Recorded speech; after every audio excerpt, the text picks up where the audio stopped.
Hormat Bandar Kuching. Terima kasih Tuan Yang di-Pertua. Hari ini adalah satu hari yang sangat bersejarah dan satu langkah progresif ke hadapan dalam mereformasikan sokongan atau ekosistem kesihatan mental dengan pembentangan pindaan ini. Pembaharuan asas sedemikian telah diperjuangkan oleh pakar-pakar dan aktivis kesihatan mental selama beberapa dekad. Akhirnya kita melihat kerajaan ini mempunyai satu kemahuan politik yang amat diperlukan untuk melaksanakannya di tengah-tengah wabak kesihatan mental yang senyap atau silent mental pandemic yang semakin meningkat di Malaysia. Saya juga ingin mengambil kesempatan ini untuk mengucapkan terima kasih kepada Yang Berhormat Pengarang dan juga Bukit Gelogo kerana berjaya membentangkan pindaan ini dalam masa beberapa bulan sejak berkuasa.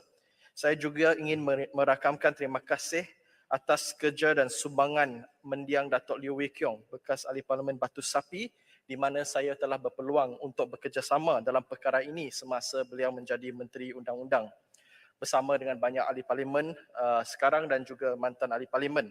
Adun-adun termasuk Adun Subang Jaya, Kampung Tungku, NGO-NGO seperti Befrienders, Malaysian Mental Health Association, Siuman dan ramai lagi yang telah mendahului kita sebelum ini.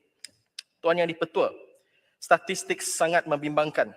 Tinjauan Kesihatan dan Mobiliti Kebangsaan 2019 telah mendapati hampir 500,000 rakyat Malaysia mengalami gejala kemurungan ataupun 1/3 daripada orang dewasa di Malaysia mengalami salah satu masalah kesihatan mental.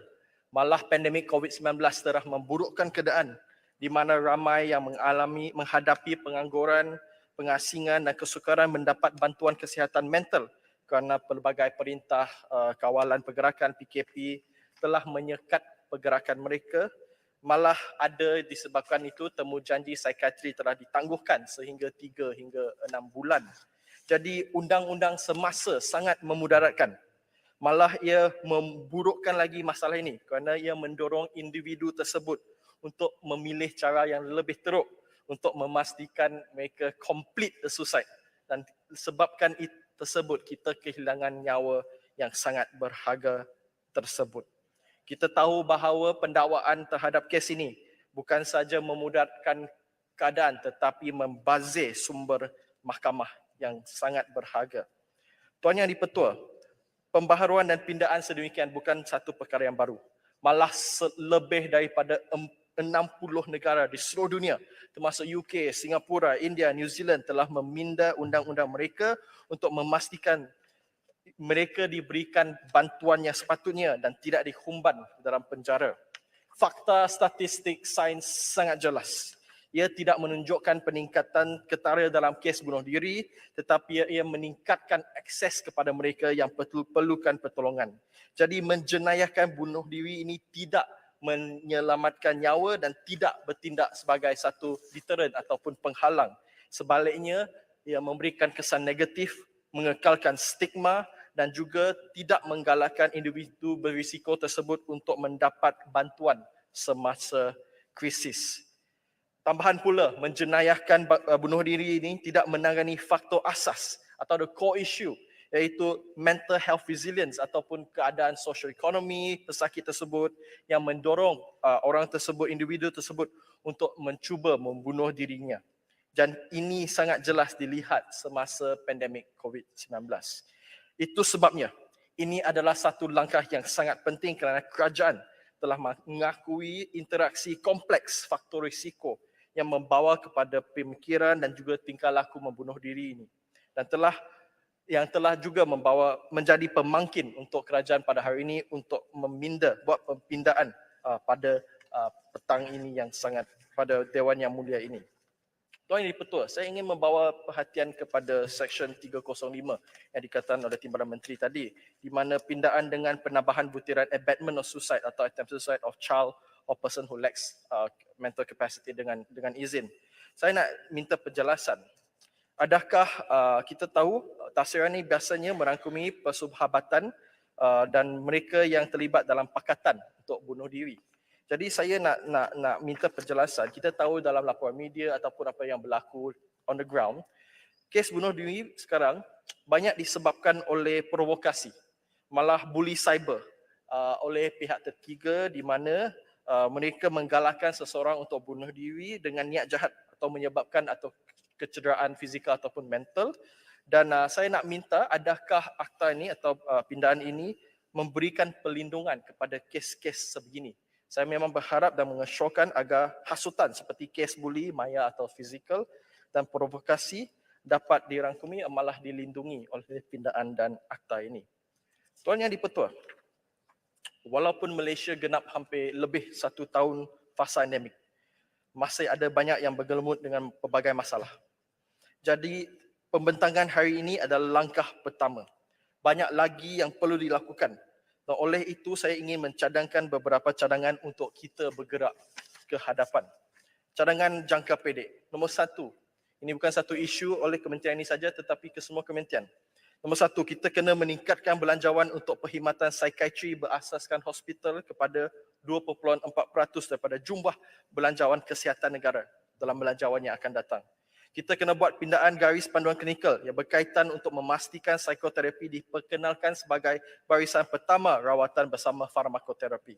Ketiga, membangunkan garis panduan dan model empati atau ihsan untuk melatih responden pertama dalam mengendalikan orang yang mengalami isu-isu mental. 4, kita kena memperkukuhkan sistem pengawasan kesihatan mental atau mental health surveillance. Ini pengawasan dan pemantauan gangguan kesihatan mental seperti bunuh diri, kemurungan, gangguan kecemasan dan skizofrenia perlu dikukuhkan melalui pembangunan sistem pangkalan data untuk mengumpul dan menyusun data daripada semua agensi kerajaan dan juga NGO yang berkenaan. Dan pangkalan data ini termasuk pendaftaran bunuh diri kebangsaan, National Suicide Registry dengan izin, pendaftaran kesihatan mental kebangsaan, National Registry of Deliberate Self-Harm. Dan juga kita perlu membangunkan dan mengoperasikan sistem IT Mentari Fasa 2 atau MIT2. Kita kena memastikan dasar dan amalan berasaskan bukti asaskan saiz melalui penyidikan dan pembangunan. Kita kena menepasti dan menjalankan penyidikan dalam bidang utama kebimbangan kesihatan mental, contohnya ketagihan, stres, tekanan tempat kerja, perinatal population dan juga memfokuskan kepada penyidikan terjemahan dalam semua bahasa. Memastikan ketersediaan dan kebolehcapaian perkhidmatan kesihatan mental yang komprehensif dan berkualiti.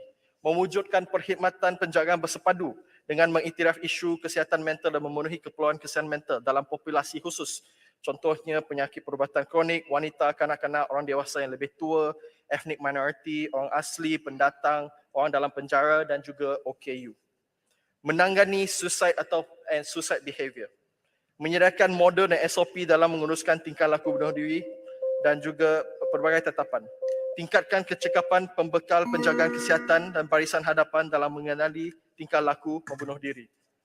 Dan Tuan Ketua, saya habiskan ini dalam 1 minit. Tingkatkan akses kepada laluan penjagaan yang sesuai untuk individu yang mengalami krisis bunuh diri.